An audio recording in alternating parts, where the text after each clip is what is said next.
Baik, hadirin yang berbahagia, selanjutnya kita beralih ke sesi opening speech oleh PLH Rektor ITPLN dan sekaligus Wakil Rektor 1 ITPLN. Kepada Bapak Profesor Insinyur Syamsir Abdu MM PhD, kami persilahkan.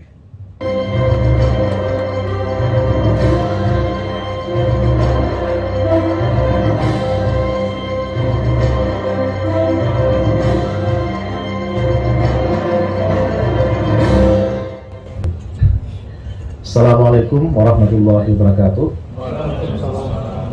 Alhamdulillah wa syukurillah. Allahumma sholli ala rasulillah wa ala alihi wa sahbihi ajmain. Sebelum memulai sambutan saya, sebagaimana kebiasaan di TPLN itu ada pantun. Ini Mbak Sarah lupa kali ya. Kalau Mbak Sarah ini ekspornya pantun ya. Jadi saya bacakan pantun yang pertama. Duduk di meja sambil makan. Pemandangannya hutan ilalang. Beribu terima kasih kami haturkan teruntuk saudara-saudari yang telah datang.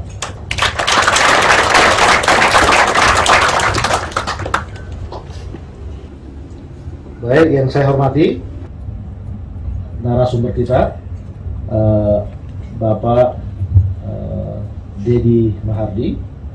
Ya. Kemudian yang berikutnya Bapak Joko Parioto sebagai Komisaris PT Energi Transport Indonesia, Bapak Wakil Rektor ITPLN dan Kak Rektorat Pak Purnomo. Jadi di kesempatan ini mari kita bersyukur kepada Allah Subhanahu Wa Taala atas nikmat yang diberikan kepada kita sekalian. Acara ini menjadi sangat penting dan tentu keberhasilan satu acara, apakah itu seminar, itu sebenarnya ada 3 ini ya, saya sebut sebagai PPT. Pertama adalah pesertanya, ya. Kemudian kedua adalah pembicaranya, dan yang T-nya adalah tempat. Ini terkait dengan kepanitiaan. Jadi sehebat apapun acaranya, kalau pesertanya tidak ada ya tidak sukses. Atau ya pesertanya sudah ada, pembicaranya tidak hadir, ya tidak sukses juga. Atau tempatnya tidak tersedia. Jadi makanya saya mengucapkan terima kasih kepada pihak-pihak yang tadi mulai dari pembicaranya, kemudian pesertanya, kemudian panitia dan dibuka. Assalamualaikum warahmatullahi wabarakatuh. Pak Dedi Mahardi yang akan membawakan materi mengenai mewujudkan transformasi green energy dengan kolaborasi strategis perguruan tinggi dan industri dari sisi akademisi. Nah, kebetulan beliau sudah hadir di tengah-tengah kami. Mungkin saya izin mengundang Bapak untuk maju ke depan, Pak, untuk bergabung di stage bersama saya. Kemudian ada Bapak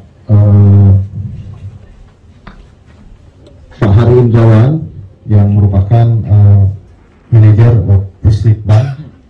Kami persilakan juga, Pak, untuk ke stage bergabung bersama kami.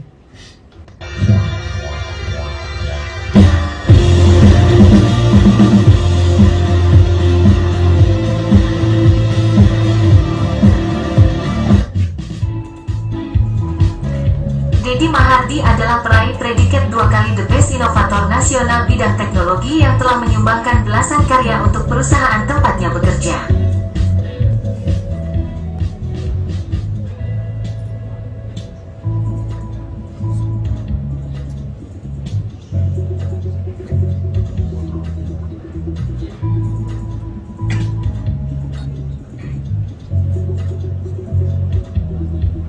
Sebagai penulis, Dedi telah menulis 28 judul buku yang mayoritas diterbitkan Gramedia, bestseller dan ada yang ditetapkan jadi buku utama KPK RI, ada di Amazon, Pustaka Negara Asing dan Nasional.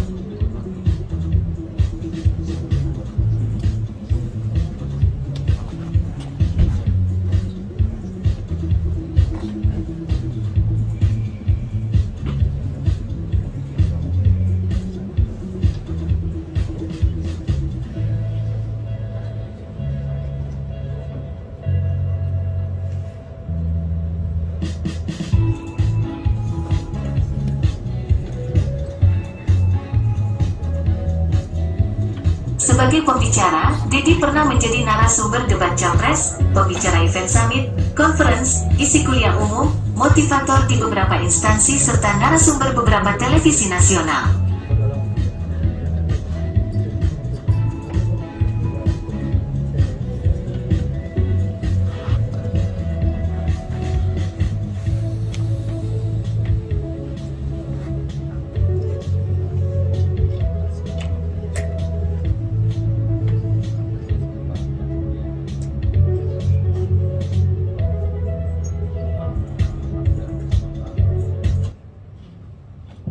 Demikian tadi.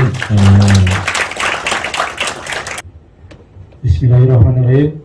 Assalamualaikum warahmatullahi wabarakatuh. Selamat pagi dan salam sejahtera buat kita semua.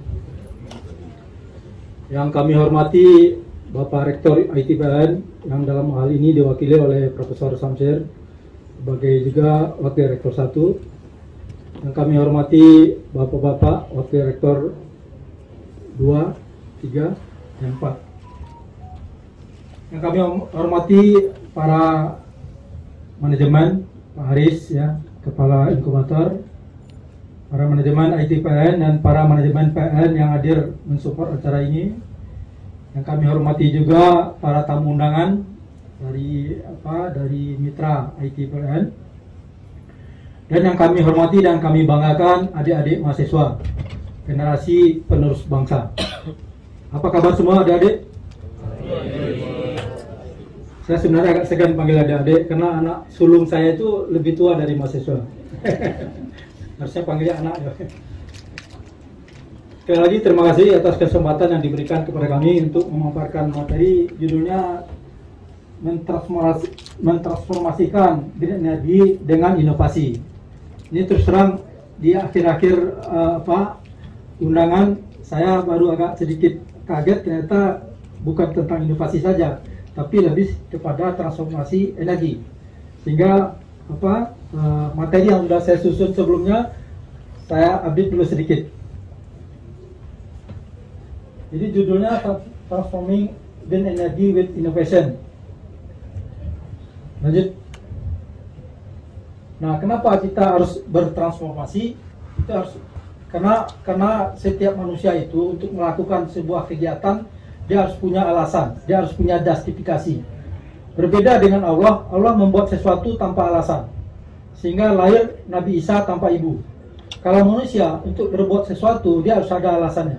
Makanya setiap kita melangkah kita cari dulu alasannya atau justifikasinya. Makanya makalah saya awali dengan kenapa kita harus bertransformasi. Alasan pertamanya adalah ketersediaan energi fosil itu yang semakin lama semakin menipis. Menurut salah seorang pengusaha minyak yang sering beroperasi di Arab Saudi sana, sama saya bercerita bahwa cadangan minyak bumi itu hanya tinggal sekitar 40 tahun lagi. Sehingga kalau kita semua punya putra putri, ya berpikirlah untuk menyekolahkannya di bidang perminyakan, karena sudah mau habis. Lalu yang kedua adalah alasannya karena tingkat polusi udara yang sangat mengkhawatirkan, terutama di negara berkembang dan penduduknya banyak seperti di Indonesia dan India. Itu tingkat polusinya sudah sangat mengkhawatirkan. Lalu yang ketiga adalah perkembangan jumlah penduduk dunia yang juga meningkat cukup signifikan, kecuali di beberapa negara seperti di Jepang itu malah pertumbuhannya minus. Lalu alasan berikutnya adalah kerusakan lingkungan akibat penambangan batu bara. Sehingga kita harusnya tidak lagi mengandalkan sumber energi itu dari batu bara. Ya, sebelum lupa nih, saya berterima kasih kepada Pak Joko nih yang menjembatani saya sama Pak Samsir. Hampir lupa. Terima kasih Pak Joko. Lalu yang terakhir adalah dunia itu butuh energi yang murah dan ramah lingkungan. Itulah gunanya kenapa green energy itu sejak beberapa tahun yang lalu sudah digaung-gaungkan. Ini gambarnya yang dari keterangan tadi, lanjut saja. Nah, lalu kenapa harus dengan green energy? Ya pertanyaannya, setelah kita menemukan jawaban sebab kenapa kita harus bertransformasi, kita juga harus tahu jawabannya kenapa harus dengan green energy. Ya, yang pertama, green energy itu tidak punya efek rumah kaca. Ya, kita tahu semua bahwa efek rumah kaca itu adalah berupa menipisnya lapisan ozon di langit yang menyebabkan meningkatnya suhu bumi. Lapisan ozon itu adalah yang memprotek sumber-sumber cahaya matahari sebelum sampai ke bumi. Itu yang makanya kita merasakan dari hari ke hari panas bumi ini semakin lama semakin panas. Lalu tidak ada polusi udaranya. Selanjutnya bisa dibuat di mana saja yang melalui inovasi-inovasi seperti tadi yang kita saksikan di lantai 1. Itu banyak sekali inovasi yang seharusnya juga lebih banyak kita arahkan kepada bagaimana membuat sebuah sumber energi. Lalu pertanyaannya, kenapa harus dengan inovasi? Ya, kenapa harus dengan inovasi? Yang pertama jawabannya adalah karena perubahan itu akan selalu terjadi. Yang abadi di dunia ini hanyalah perubahan. Lalu yang kedua, ada semboyan dari sebuah perusahaan di Korea bahwa inovasi atau mati, sehingga kita harus tetap berinovasi. Lalu yang ketiga, inovasi itu juga untuk menjaga pikiran kita tetap bekerja, makanya kita harus tetap berinovasi. Lalu yang keempat, di tengah kompetisi hidup yang semakin sengit sekarang ini, ya, terutama para adik-adik mahasiswa, ya, lapangan pekerjaan di Indonesia ini makin lama makin sempit. Banyaknya investor asing yang lari ke Vietnam dan ke beberapa negara tetangga. Itu menjadi tantangan buat adik-adik bahwa dari sekarang persiapkan diri untuk menciptakan lapangan pekerjaan dengan inovasi-inovasi. Jangan dari sekarang mempersiapkan diri menjadi pegawai, karena lapangan pekerjaan itu makin lama semakin sempit.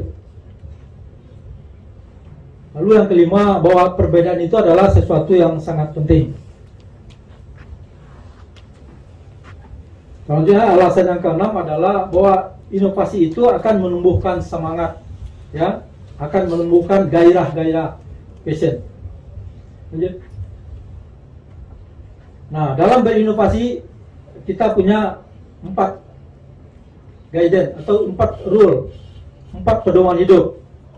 Yang pertama itu adalah aturan agama, lalu aturan hukum, ya, lalu tata krama.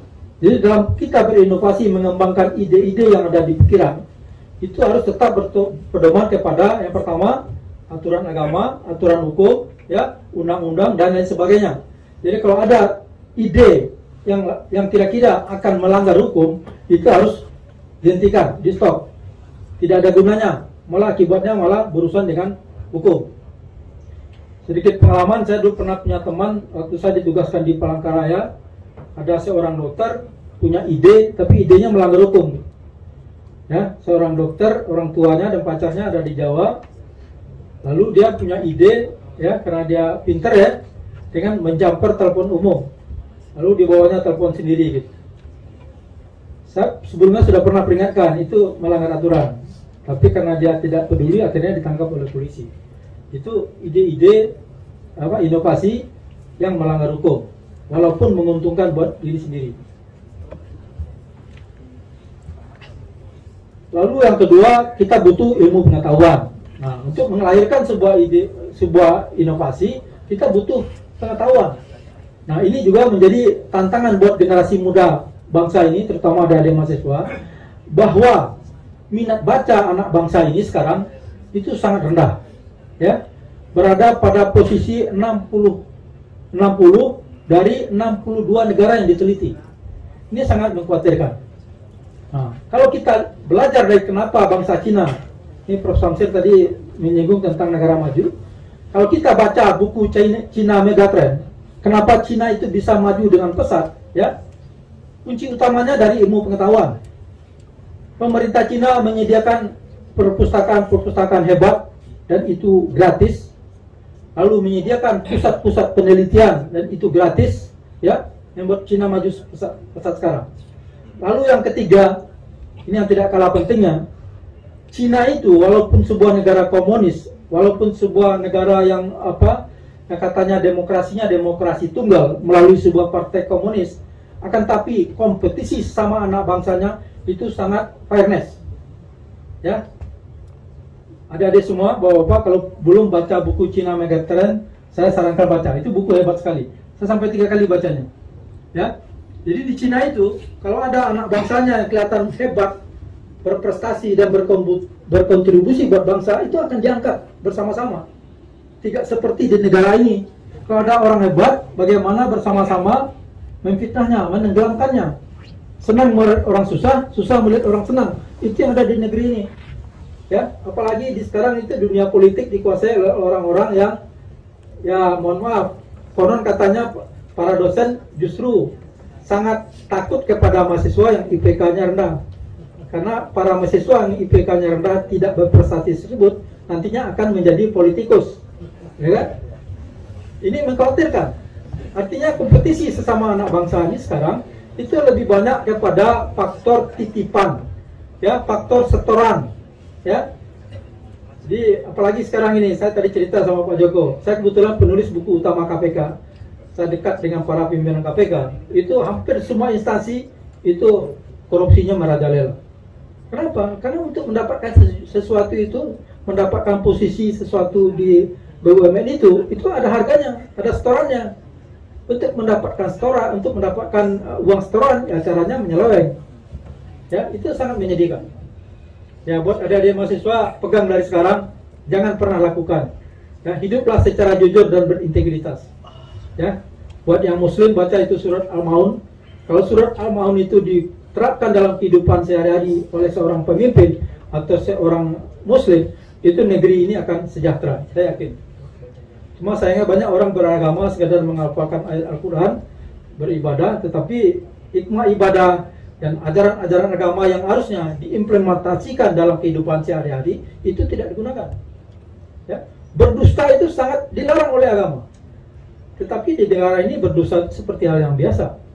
Kalau kita jujur malah aneh di negeri ini sekarang. Ya, Bapak bayangin, adik-adik bayangin, saya dapat cerita dari pimpinan KPK. Ada seorang kepala daerah ditangkap OTT oleh KPK pada saat mentandatangani fakta integritas. Ya, ini sangat mengkhawatirkan. Dan dari sumber-sumber KPK itu korupsi luar biasa di negeri. Ya, korupsi itu makin luar biasa ditambah karena gaya hidup hedonis yang lagi booming di negeri ini. Ada orang yang penghasilannya mungkin 30 juta sebulan, tetapi ingin hidup dengan cara atau seperti orang yang penghasilannya 200 juta per bulan. Akhirnya kekurangannya ditambah dengan cara menyeleweng. Lalu yang berikutnya adalah experience, pengalaman ya. Kita kembali ke laptop. Ya, modal utama yang berikutnya itu adalah pengalaman. Pengalaman itu harus kita jadikan guru, ya, untuk kita berbuat lebih baik lagi ke depan. Lalu yang terakhir, yang keempat adalah riset, penelitian. Nah, ini ada hubungannya dengan inovasi. Kita harus selalu mencari. Ya, ada kata bijaknya, jangan benarkan yang biasa, tapi biasakan yang benar. Artinya kita harus mencari mana hal yang lebih baik dan mana hal yang lebih bermanfaat dan mana hal yang lebih benar untuk kehidupan kita di atas bumi ini. Lanjut.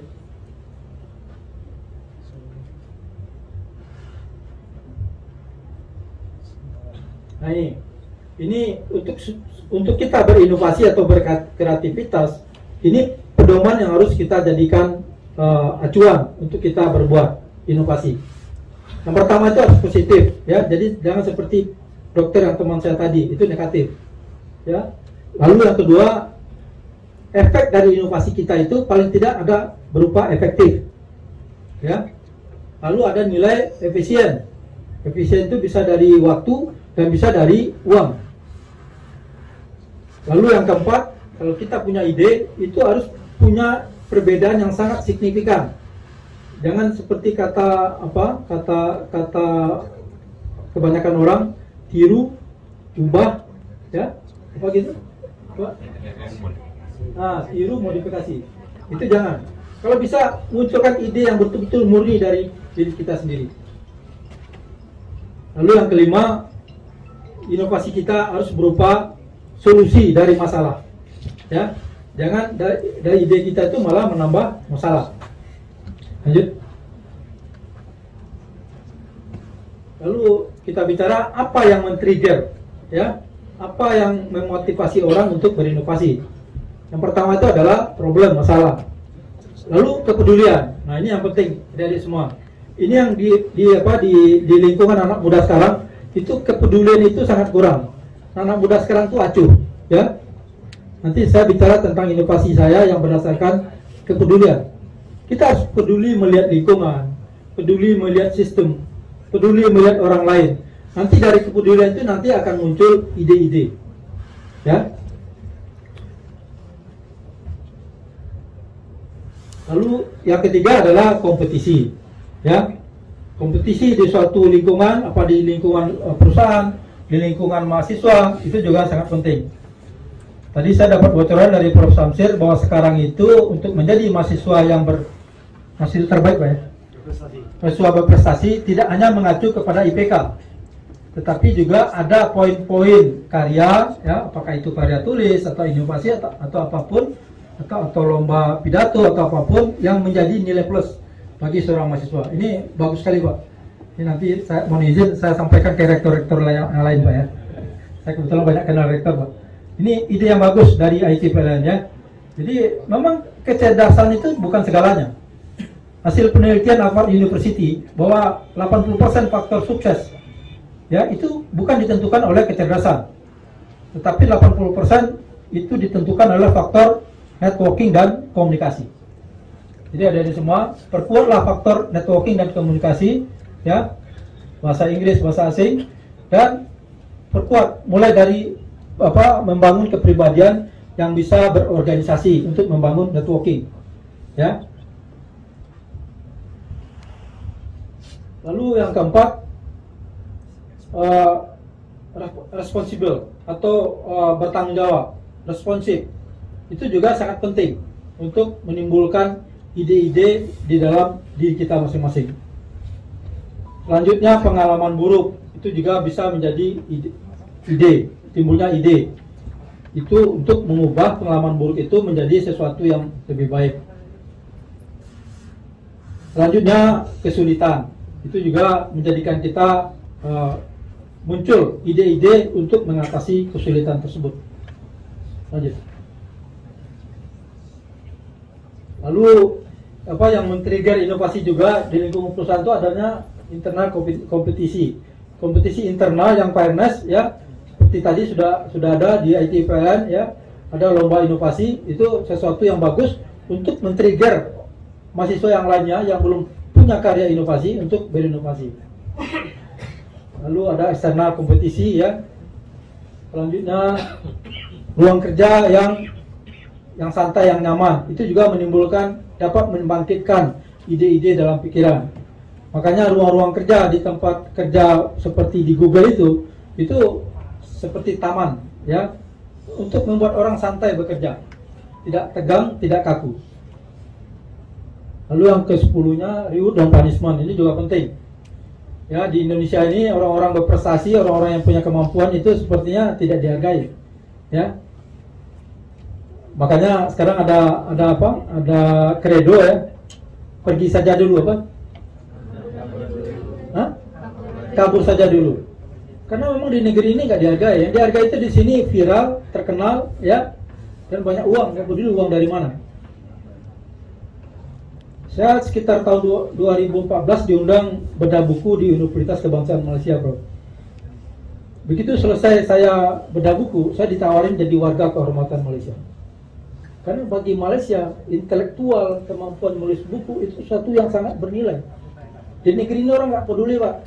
Siapa dia di Madi penulis 29 buku? Nggak ada. Nggak peduli orang. Nggak peduli duit, gitu kan? Coba nggak ada orang wartawan yang menanya itu, nggak pernah. Kita bedah buku itu malah kita undang wartawannya, kita kasih duit. Kalau di luar negeri, di Malaysia, di mana-mana itu, wartawan media-media ini itu datang langsung. Ya, tidak hanya dari sisi media, tapi juga dari tokoh-tokohnya. Mereka sangat menghargai intelektual. Makanya Malaysia itu makin maju, kita makin mundur. Itu konon katanya idenya Pak Harto tentang perkebunan inti rakyat, itu idenya Pak Harto. Tapi di sini hanya sebatas ide. Karena apa? Dicampur dengan KKN. Di Malaysia malah sukses, jadi hebat. Ya, mudah-mudahan nantilah adik-adik ke depan ini menjadi calon pemimpin bangsa yang mengubah mindset para pemimpin dan para politikus negeri ini. Ya. Lalu yang ke-11 adalah untuk aktualisasi diri. Ya, ini kalau adik-adik semua membangun aktualisasi diri dengan prestasi, dengan karya, ya, itu gaungnya akan kemana-mana dan itu abadi. Gitu. Ya, saya 2 kali The Best Inovator Nasional, beberapa kali The Best Inovator Regional. Orang kalau di kantor saya nyebutnya itu si inovator. Orang nggak nyebut nama saya lagi. Nama saya mungkin nggak terlalu dikenal, tapi orang begitu lihat wajah saya di suatu forum, ingatnya itu si inovator. Itu kan bagus, ya. Pada adik-adik semua, coba mulai dari sekarang pikirkan apa yang akan menjadi aktualisasi diri berupa karya dan prestasi. Bukan lagi asal viral, ya, asal terkenal, asal banyak uang. Lanjut. Nah, ini modal dari pikiran kreatif, ya. Yang pertama pengetahuan sama dengan tadi, lalu problem dan kesulitan, lalu yang ketiga yang tidak kalah pentingnya adalah conceptual thinking, ya. Ini penting adik-adik semua pelajari dan gunakan dalam bekerja dan berpikir. Berpikirlah konseptual, jangan mengambang, jangan multitasking terlalu banyak yang dipikirkan, ya. Fokus pada satu hal sampai hal itu betul-betul sukses. Lalu ruangan untuk eksperimen, ya, ini yang ada di Cina, di negeri kita masih sangat terbatas, ya. Lalu ruangan penelitian, ini adanya di Cina, di negeri kita masih sedikit, kecuali di institut-institut. Belum disediakan untuk rakyat banyak gitu. Lalu ruangan untuk tempat pengetesan, ya. Karena sebuah inovasi itu sebelum kita luncur, karena itu harus dites dulu, ya. Karena apa? Karena sering inovasi itu begitu dites tidak sesuai dengan apa yang diinginkan oleh kreatornya. Makanya perlu dites sebelum disosialisasikan. Lanjut. Nah, ini untuk bapak-bapak di PLN nih, di perusahaan. Apa resikonya jika inovasi itu tidak diberikan reward, ya, diacuhkan, ya? Yang pertama akan terjadi loss opportunity, karena inovasi itu biasanya menghasilkan efisiensi atau menghasilkan efektivitas dan value-value lainnya. Sehingga kalau inovasi itu tidak dihargai, ya karyawan malas berinovasi. Walaupun sebenarnya mereka punya ide, ya. Ya, lalu yang kedua, ini yang saya pernah dengar langsung nih, dijual ke kompetitor. Jadi Pak Samsir, kalau karyawan itu punya ide tidak dihargai oleh perusahaan, dia punya ide dijual ke vendor, Pak. Ya, jadi vendor nanti yang jual ke perusahaan, itu perusahaan bisa rugi 100 kali lipat. Ya, saya cerita waktu saya punya ide, itu datang vendor yang menawarin ke saya, Pak, nggak usah presentasi ke direktur, Pak, saya bayar 2 miliar. Ya, untungnya saya orang yang jujur, jadi nggak saya jual. Lalu yang ketiga adalah akan terjadi loss pengetahuan, ya. Lalu terjadi juga loss pengalaman yang bernilai. Lalu terjadi juga loss perbaikan di suatu sistem. Ini saya kebetulan di Telkom orang teknik, jadi saya ini benar nih dengan inovasi ini, Pak. Karena banyak barang yang kita beli, Pak. Ini saya nggak tahu di PLN, ya. Itu barang yang kita beli itu tidak lengkap. Saya nggak tahu apa karena ada sesuatu gitu, ya, sehingga begitu kita pakai di negeri ini ada saja kekurangannya. Begitu kita datang lagi ke pabrik pembuatnya, itu ternyata ada kelengkapannya. Nah, makanya dibutuhkan, apa karena harga murah, karena bantuan dari pinjaman asing, nggak tahu juga kenapa barang yang kita beli itu sering seperti itu, sehingga dibutuhkan kreativitas atau inovasi dari para pegawainya. Lanjut. Nah, yang menjadi hambatan dari sebuah inovasi sering yang pertama itu tidak percaya diri, lalu takut rugi. Nah, kita dengar tadi di bawah Pak Samsir, ya, untuk membuat prototipe dari inovasi itu butuh uang. Tadi ada yang 7 juta, ada yang 11 juta. ya. Nah, adik-adik semua jangan khawatir, takut rugi, ya. Keluarkan aja kalau ada uang. Kalau nggak ada uang, saya sarankan bikin proposal, ajukan ke perusahaan. Ada dana-dana CSR di sana, ya, yang bisa membantu adik-adik semua mewujudkan prototipe. Saya lakukan itu. Nah, makanya kunci sukses tadi ada 2, komunikasi dan networking. Nah, adik-adik semua harus pandai berkomunikasi dan membangun networking dengan perusahaan yang bisa mensupport ide kita untuk menjadi prototipe. Ya, kalau kita nggak punya uang pribadi, ya bikin saja, dikirim saja proposalnya. Kalau itu nanti bagus, ya mudah-mudahan disetujui. Saya pernah lakukan itu, ya disupport itu. Lalu yang ketiga, tidak punya kemampuan untuk mengekspresikan ide. Ide itu cuma hanya ada di pikiran, ya. Begitu orang jadi, saya sering diomongin sama teman saya, oh kalau gitu ide kamu saya juga ingat waktu itu, ya, tapi anda nggak berbuat apa-apa, saya bilang kan. Jadi sering Pak Samsul dulu Bank Indonesia mengeluarkan koin uang dari logam itu berubah-ubah Pak, makin lama makin ringan, makin lama materialnya makin tidak baik, sehingga mempengaruhi telepon umum yang ada di Telkom. Dulu telepon umum Pak Joko pakai koin, itu tidak bisa digunakan pakai koin yang baru digunakan oleh BI. Nah, alhamdulillah saya selalu bisa menemukan caranya agar koin itu tetap dipakai, ya. Jadi saya cerita sedikit kenapa saya rajin berinovasi Pak. Seperti saya ceritakan tadi, setelah saya ditempatkan di ujung pandang, saya dikirim sekolah ke Amerika belajar tentang integrated management system. Pulang dari Amerika, saya dipindah ke Jakarta, disuruh ngurus telepon umum Pak. Saya diejek Pak, makan kawan saya, ngapain kamu sekolah jauh-jauh ke Amerika, kamu ngurus telepon umum? Tapi saya tidak tinggal diam. Saya akan buktikan, saya ngurus telepon umum bukan hanya sekedar ngurus telepon umum.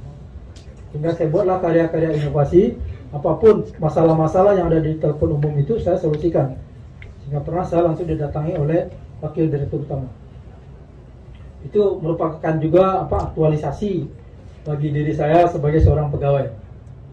Itu yang akhirnya salah satu juga yang mendorong saya jadi penulis Pak Jago.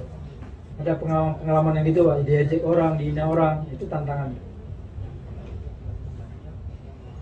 Lalu berikutnya tidak ada support, ya itu juga seperti yang saya bilang tadi. Dari semua kalau punya ide itu bagus, bikin proposal, kirim aja ke perusahaan-perusahaan yang bagian CSR-nya. Lalu ketidakpedulian, ya selanjutnya juga tidak bisa berkomunikasi. Sebuah ide itu harus dikomunikasikan kepada orang lain agar didukung, ya. Tidak bisa ide itu hanya ada dalam pikiran kita. Makanya kenapa juga ada hubungannya inovasi dengan menulis, ya. Karena kita harus menuliskan ide-ide kita itu untuk kita sampaikan ke orang lain. Lanjut. Ya, ini karakteristik dari seorang. Waktu sampai jam berapa Pak? Kalau saya kebanyakan dikat aja Pak. Masih ada Pak. Masih ada. Silakan dilanjutkan. Ya, ya. Nanti jangan sampai mengganggu narasumber kedua. Lalu karakteristik dari seorang yang kreatif, ya. Yang pertama itu selalu berpikir apa yang dia lihat dan apa yang dia dengar, ya. Jadi tidak acuh gitu, ya. Kalau adik-adik semua menjadi orang yang acuh, itu tidak akan muncul ide. Saya sedang jalan lagi nyetir gitu, Pak Joko, di lampu merah atau dimanapun, lalu muncul ide, itu saya berhenti Pak. Pakai ide nulis buku atau ide bikin karya inovasi, saya berhenti, saya tulis di handphone. Nanti di rumah saya pindahkan ke laptop, saya kembangkan. Itu pentingnya. Mungkin satu tips juga buat adik-adik semua. Kalau ada ide dalam pikiran itu jangan biarkan hilang begitu saja. Karena ide yang hilang itu belum tentu akan kembali teringat, dia lupa. Ya, tulis di handphone atau di mana saja. Lalu setelah ada waktu tulis di laptop, kembangkan. Saya nulis buku, nulis karya inovasi seringnya begitu. Kalau perlu udah ngantuk mau tidur, itu ingat, itu duduk lagi Pak, tulis lagi itu, ya. Lalu suka dengan kompetisi, itu juga menjadi ciri dari seorang inovator, ya.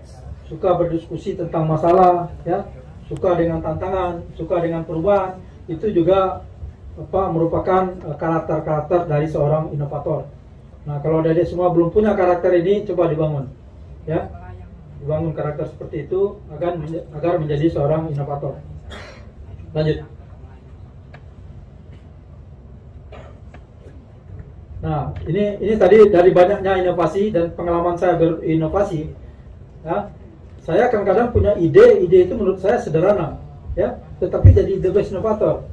Ya, ini dari pengalaman ini saya rangkum apa saja yang menjadi penilaian dari seorang juri inovator yang membuat inovasi itu menjadi juara. Yang pertama itu seberapa besar, ya, problem atau masalah yang bisa diselesaikan. Itu pentingnya, bukan dari kecanggihan teknologi yang kita pakai, ya. Saya belajar juga dari beberapa orang pakar inovasi, ternyata benar katanya. Jadi bukan dari kecanggihan atau kesulitan cara membuat inovasi, tetapi adalah seberapa value yang didapat dari karya inovasi itu. Lalu yang keduanya adalah seberapa cepat, ya. Ada persoalan-persoalan yang harus diselesaikan dengan cepat. Nah, itu siapa yang cepat membuat karya inovasi yang bisa mensolusikan itu juga menjadi poin penting dari sebuah karya inovasi. Lalu yang ketiga, seberapa banyak, ya, kerugian-kerugian yang bisa dihemat. Itu juga merupakan salah satu kriteria penilaian. Ya, lalu berapa banyak value added atau nilai tambah yang bisa di-generate. Ya. Lalu hasil dari efisiensi dari sebuah karya inovasi itu berapa? Itu juga menjadi penilaian penting dari sebuah karya inovasi. Yang terakhir yang tidak kalah pentingnya adalah seberapa besar, ya, kepuasan pelanggan yang didapat dari sebuah karya inovasi kita.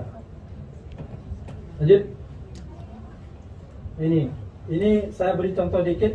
Inovasi itu tidak harus dimulai dari yang sulit-sulit. Ini saya mulai waktu saya tugas di Kalimantan, manajemen perusahaan. Ini sangat sederhana menurut saya, tapi inovasi ini dipakai di seluruh Indonesia. Ini Kalimantan itu terdiri dari sungai-sungai, tanah gambut, dan transportasinya hanya melalui sungai.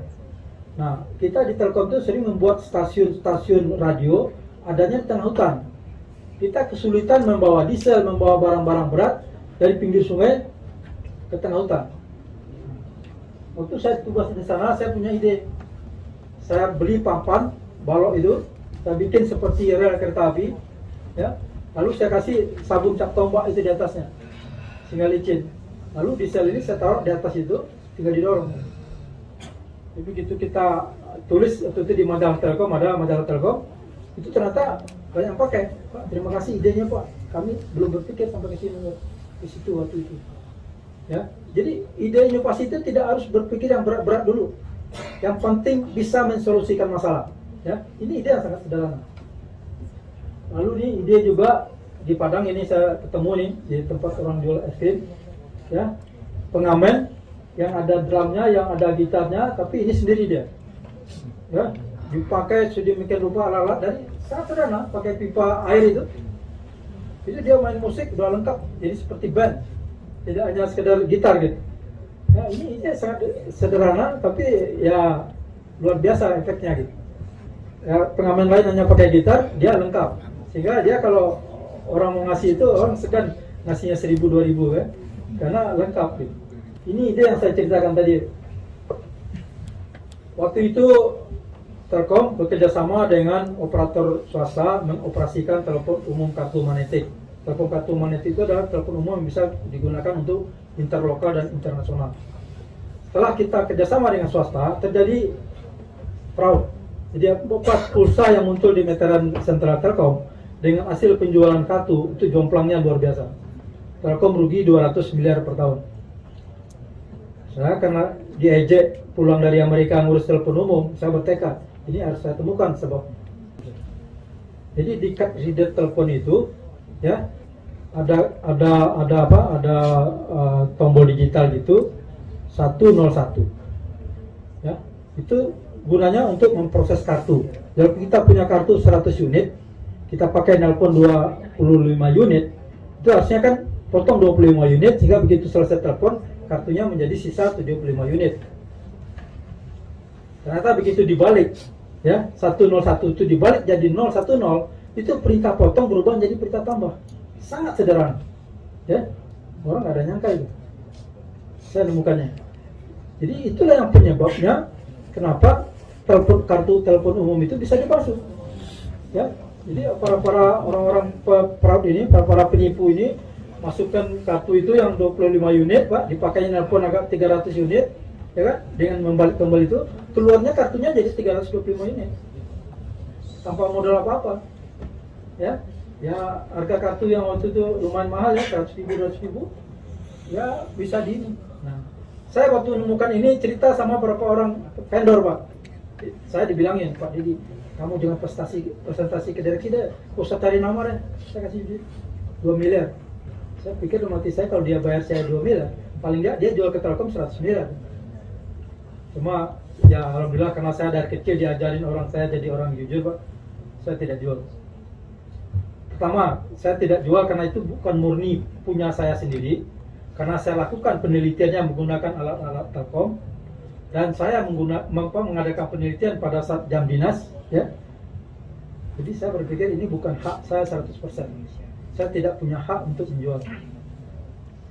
Waktu cerita ini saya ceritakan waktu saya bedah buku di KPK, ada jaksa KPK yang menangis. Anda itu malaikat atau manusia, Pak Deddy?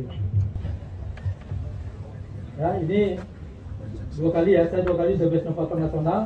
Ini karya ini digandar jadi The Best Inovator Nasional, dapat uang 20 juta dan jalan-jalan ke Jepang. Tapi yang saya ini kan itu, ya saya jadi terkenal sebagai inovator. Tahun 2008 saya kembali menjadi The Best Inovator Nasional ketika ada krisis listrik di Sumatera. Ya, bapak dari PLN di Sumatera dulu krisis listrik, sehingga listrik itu harus bergantian hidup. Nah, perangkat-perangkat kita di desa, di rural di desa-desa itu sangat tergantung dengan listrik PLN. Detektornya begitu sekian persen dikirim SMS ke manajer. Kalau ada juga tindak lanjut naik ke tingkat GM sampai ke direktur. Nah, jadi ini ternyata cukup dihargai menjadi The Best Inovator juga. Lanjut, boleh? Waktunya habis, Pak. Ya, sebelumnya terima kasih. Paparan saya sedemikian saja paparan saya. Mohon maaf jika ada kata yang kurang pada tempatnya, yang salah. Saya mohon dibukakan pintu maaf. Demikian, wabillahi taufiq wal hidayah. Wassalamualaikum warahmatullahi wabarakatuh. Oke, demikian tadi pemaparan dari Pak Deddy Muhardi, materi yang sangat menarik. Tentunya para audiens sudah punya siapa. Ya, mungkin kita juga waktunya terbatas ya. Saya mungkin percepat aja, kita masuk ke sesi tanya jawab kepada audiens. Tapi sebelum kita masuk ke sesi tersebut, mungkin ada informasi ya, untuk sesi tanya jawab ini nanti akan dapat souvenir dari panitia dan juga langsung dari Pak Deddy. Nah, katanya dari Pak Deddy nanti ada hadiah buku yang untuk penanya ya, yang akan menyampaikan pertanyaannya. Oke, mungkin saya langsung saja silakan untuk sesi tanya jawab ini. Angkat tangannya untuk mahasiswa, nanti disebutkan juga nama dan fakultas atau prodinya. Kami persilakan. Oke, silakan. Assalamualaikum warahmatullahi wabarakatuh. Pertama izin perkenalkan diri, nama saya Rizal Wirapambudi dari Fakultas Telematika Energi atau FTEN jurusan Informatika Angkatan 23. Dan kali ini saya ingin bertanya, sebelumnya terima kasih kepada Pak Deddy dan Pak Hari atas insight pada pagi hari ini, dan telah kita bersama dengarkan bahwa insight dari Pak Deddy tadi adalah bahwa inovasi itu harus dihargai, harus dikembangkan gitu dibantu oleh perusahaannya. Seperti yang sedikit menginspirasi saya tadi itu gebrakannya Pak Deddy di perusahaannya Telkom tadi, di mana Pak Deddy berhasil memberikan teknologi kepada telepon umum. Nah, maka yang membuat saya itu penasaran, dan di sini ada yang terhormat Pak Hari juga sebagai Manager of Business Innovation ya Pak, Manager of Innovation. Nah, yang membuat saya penasaran itu bagaimana sih corporate culture-nya di PLN itu untuk mengapresiasi inovasi karyawatinya, karena supaya mungkin bisa jadi prospek buat kami para mahasiswa di TPLN ini supaya terus semangat untuk mengembangkan inovasi supaya nantinya bisa digunakan dan diaplikasikan dalam kesehariannya di PLN. Terima kasih Pak. Oke, mungkin bisa langsung ditanggapi dari Pak Dedi dulu. Ya, terima kasih Mas. Memang untuk di negeri kita ini kita agak sulit ya bicara karena kompetisi ya. Kompetisi apakah itu karir di perusahaan ya atau kompetisi di semua sendi kehidupan berbangsa ini di negeri ini memang kita sangat prihatin ya. Orang-orang terbaik, orang-orang berprestasi di negeri ini seperti tidak dihargai. Ini PR juga nih, kebetulan ada Pak Ari dari PLN mungkin bisa disampaikan. Saya waktu terpilih jadi The Best Innovator itu di SDM-nya langsung mengatakan akan dinaikkan pangkatnya. Tapi sampai saya pensiun saya nggak dinaikin pangkatnya karena inovasi, ya. Nah kalau kita bandingkan dengan perusahaan lain, ya, saya punya sahabat yang sudah meninggal almarhum Andri Santriago, CEO GE General Electric Indonesia. Ya, begitu beliau itu sangat menggalakkan inovasi, sehingga setiap bulan itu ada namanya Crazy Day, ya, hari gila namanya. Itu semua orang bisa bicara di hari itu. Nah, ada seorang karyawan yang mendapatkan inovasi yang sangat sederhana, ya. Jadi USG, peralatan kedokteran USG itu yang selama ini dimonitor oleh layar komputer yang besar, itu ada inovasi karyawan orang Indonesia asli yang bisa disambungkan ke layar handphone. Itu begitu disampaikan ke Amerika sana oleh Pak Andri Santriago, ya, CEO tertinggi di Amerika sana memberi hadiah, ya, 80 kali gaji dan kenaikan pangkat 2 tingkat dari pangkat saat ini. Begitu orang-orang luar negeri itu menghargai sebuah prestasi. Ya makanya kenapa negeri ini makin terpuruk yaitu. Ini PR buat adik-adik semua dan PR buat pemimpin bangsa ini. Saya setiap ngasih sharing ini saya selalu sampaikan. Saya pernah ketemu Menteri PAN, pernah ketemu Ketua MPR, ya sekedar sharing aja saya. Nggak ada tindak lanjut. Ya, pernah ngasih buku kepada Ketua MPR, kepada menteri-menteri, ya sekedar itu bagus, bukunya bagus, sekedar itu aja. Jadi PR lah buat kita semua yang ada di ruang ini. Ayo kita ubah mindset bangsa ini dalam berkompetisi sesama anak bangsa agar bangsa ini lebih maju. Ya.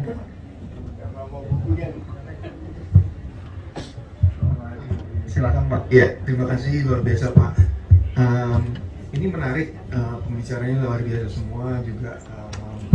Pak Baris berhasil mengorganisasikan semua ini ya. Memang dalam global index innovation kita itu kita masih jauh ya, dan terus melorot Pak. Ini menarik karena kita memang hebat di infrastruktur, makanya tadi saya suka cangkang content instead of container ya. Jadi infrastruktur banyak banget Pak, dan itu nggak termanage gitu kan. Tapi justru ketika bangun itu nggak ada kontennya, playbooknya nggak ada sama sekali. Itu yang kasihan adalah nanti startupnya atau anak-anak muda yang berinovasi ini. Kreatif tapi dia inovatif, betul Pak. Santriago saya kenal juga Pak Santriago, saya udah almarhum ya Pak ya. Itu bahwa inovator itu harus crazy idea. If you are not crazy enough, you are not an innovator, gitu kan. Jadi kadang-kadang kita salah kaprah bahwa kita mengatakan inovasi padahal itu kreatif gitu kan. Dan yang terakhir adalah memang dari segi pengetahuan teknologinya kita lumayan baik, tapi institusinya kita lemah dan sebagainya. Nah, kira-kira challenge ini gimana Pak solusinya? Tadi kan Bapak dari segi mentalnya, revolusi mental kita nggak kurang misalnya kan, mengubah mindset orang. Jadi antara proses teknologi itu mudah kita peroleh, tapi people-nya itu Pak. Nah kira-kira Bapak ada kisi-kisi gitu ya, walaupun dalam posisi yang sulit ya, keterbatasan dana, anggaran dan sebagainya, apa kira-kira untuk merubah mindsetnya ini? Karena tanpa itu mungkin menjadi sulit. Sedangkan untuk Pak dari PLN, saya terima kasih banget nih akhirnya terjadi. Karena dulu saya sempat provokasi Mas Evi Haryadi waktu di Duren 3 Pak. Karena saya lihat, wah Mas Evi kan dulu di Duren, teman selam bersih Pak dulu, lama di minyak. Jadi waktu saya ke sana, saya bilang, oh buah Anda, anak mudanya banyak banget nih. Aku bilang ribuan kan. Gimana caranya memberikan mereka mainan supaya nggak bosen kan? Sekarang kan milenial kan beda lah dengan kita zaman dulu. Nah dia bilang, wah saya juga pusing nih katanya, dikasih begini nggak ini, akhirnya terjadilah ini semua. Jadi saya bisa melihat perjalanannya luar biasa dan semoga terus di maintain dan juga diperbanyak ininya. Terima kasih. Baik, terima kasih Pak. Pertanyaan bisa langsung ditanggapi Pak Didi.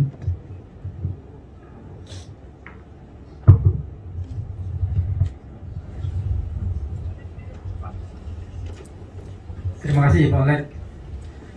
Ya kalau menurut saya ya butuh inilah dorongan dari kita semua rakyat bangsa ini untuk memilih pemimpin yang betul-betul peduli dengan ilmu pengetahuan, peduli dengan kemajuan, ya.